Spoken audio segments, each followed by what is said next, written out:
Want to know why? Ask how. Howard the Humongous!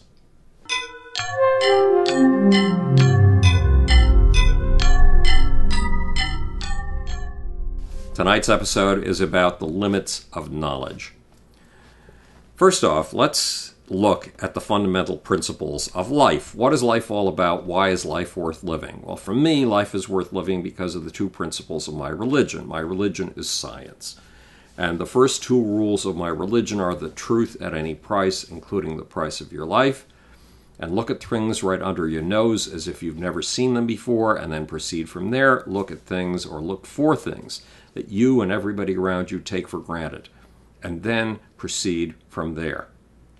There's a big problem with this. There's an awful lot that is and yet isn't right under our nose. An awful lot is truth we cannot see, and our obligation is to bring it into the light. A week ago, I was having a conversation with an educator about how education in the United States has become so poor that we rank 27th in the world in vital subjects like mathematics and science. And the educator, who should know, told me point blank, it's because of corporatism. It's because of the way that corporate influence has made its way into the educational system. Now, that makes an awful lot of sense, right? I mean, corporatism, we're told, is responsible for an awful lot of bad things going on in our society. There's only one small problem. In 1962, before I had finished my freshman year of college, I was given a strange privilege. I was brought into the Graduate School of Education at Rutgers University and given a position working directly for the head of the department.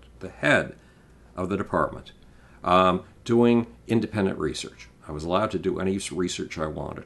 And despite the fact that I was only 20 years old, the aristocrats, the top professors of this graduate education department, took me on like a pet. And they took me with them everywhere. They were incredibly good to me.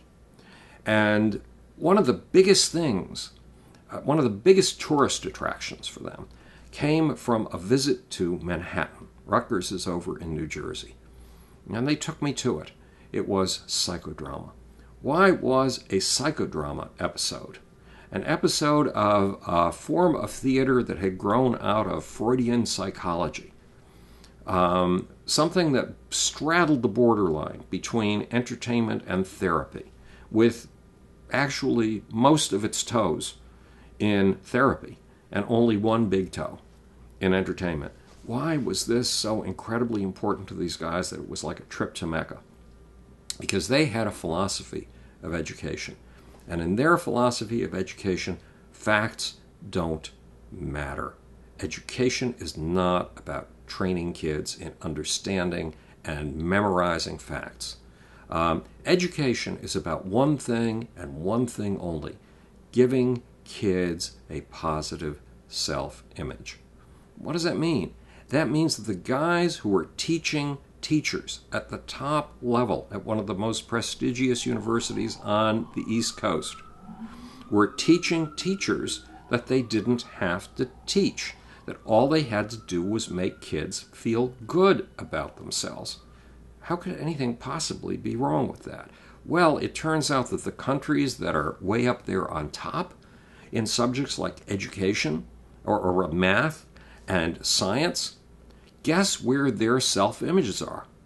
Their self-images are down in the pits. Why? Because when you're ignorant and you know it, you work your ass off to attain knowledge. When you're ignorant and think you know everything, you don't work to understand anything, and you end up ignorant as shit. Problem number one with the American educational establishment was it wasn't going for information anymore. It was simply going out for a poison. Feeling good when you really have no achievements to feel good about. Problem number two came in 1972 when I decided to do an underground investigation of drugs and sex in the private schools of New York. For 6 months, I interviewed kids, 60 of them, below the radar, without their parents knowing anything about it, without authorities knowing anything about it. Because if you come in from the parental level, kids are not going to tell you any more than they'll tell their parents. There's an absolute lead lid on what's really going on in the world of kids. But I came in from the kid level. One kid introduced me to another kid who introduced me to another kid, and these kids treated me like peers and opened a huge world to me. It turned out that all these parents in New York were spending outrageous amounts of money to keep their kids away from drugs and sex, which they assumed was going on at Puerto Rican high schools and junior high schools in New York City. And the elevator guys in the private schools were selling the drugs. The sex was going on all over the place. Well, after 6 months of interviewing nothing but kids, I finally got to the authorities. I finally started to talk to the people who were running the schools. And the people who were running the schools explained something to me. Back in the 1960s, we had a very vigorous anti-war movement. And the anti-war movement took over campus after campus after campus and barricaded the presidents of the schools in their offices and made all kinds of demands. And eventually, the presidents of the major universities, all of them from Columbia on down, Columbia was a major center of this kind of activity, capitulated. They all made deals. And in making deals, they offered the students a lot more electives, a lot more freedom to get away from required courses and to take the courses that interested the kids the most. Now, that sounds great. Harness a kid's interests, and you've harnessed a source of power. That should expand the scope of the amount of power, the amount of energy that goes into the American educational system, the energy that comes from the most important people of all, the students, the kids, right? That's the way it should work. But this trickled down to high schools. And high schools stopped requiring courses and started offering a lot of electives. And the way they offered the electives offered students an opportunity that the teachers didn't anticipate. The students were able to take their schedules and rejigger them. And they were able to rejigger them so that instead of going to school from 9 o'clock in the morning till 5 o'clock in the afternoon, or in the case of other schools from 9 o'clock in the morning till 3 o'clock in the afternoon, some kids were going to school some days of the week from 9 o'clock until 1 o'clock, and then they were free. Well, their parents assumed that their kids were still in school, for God's sakes. What were the kids doing? Well, in the case of one kid that I knew, whose mom was out on the road with the Rolling Stones, and who had promised his mom that he would never, ever touch her stash of marijuana, and of course she believed him, he was bringing all the kids that got out of school at 1 o'clock over to his house at 1:15, and they all went into his mom's stash, and they spent the rest of the day stoned and experimenting sometimes with sex. This is what parents were paying for in New York City. The privilege of their kids getting stoned all afternoon, not learning a damn thing except about sex.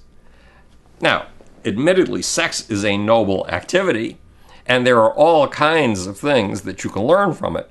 But it's not the same as being in school. Here's the point of the story. These are two key reasons the American educational system has fallen on its face. A bunch of educators who back in the 1960s decided you didn't need to know anything anymore to be educated. All you had to do was walk around patting yourself on the head all the time without ever achieving anything. Problem number one in the American educational system. Problem number two in the educational system, offering kids so many freedoms that they took advantage of those freedoms and were able to escape half of what we call education. Now, here's the real trick. Remember, this is an episode about the truth at any price, including the price of your life. This is an episode about looking at things right under your nose, as if you've never seen them before, and then proceeding from there. The educator who was explaining to me that corporatism had killed the American educational system didn't know anything about what had been happening in the graduate and undergraduate educational establishment of schools like Rutgers in the early 1960s. He didn't know anything about the impact of the anti-war movement and demonstrations on the elective system that trickled down to high schools in the 1970s. And he never would. Why? Because no one has ever written it up. It is not in books anywhere. It is not in magazine articles anywhere. It's not on Google. You will never find it on Google. Where's my record of it? Only in my head. I haven't written it up either. What does that mean if you decide to research why the American educational system is failing? The real facts, the most important facts of all, are nowhere to be found. And unless somebody writes them down, they will never be available to you. And guess what? Most of the most important facts in life never get written down. What does that mean to you and me? We have to start recording everything to the best of our ability. We have to take the system that the current security elite is putting together that tracks all of our movements. We have to turn it on its head and use it for our own purposes, to see into the cracks and corners of life that right now are invisible to us because nobody's making the observations. Nobody's writing it down. And we have to make that 99% of human knowledge that's vitally important to us that none of us have ever seen in the history of civilization available so we can see it.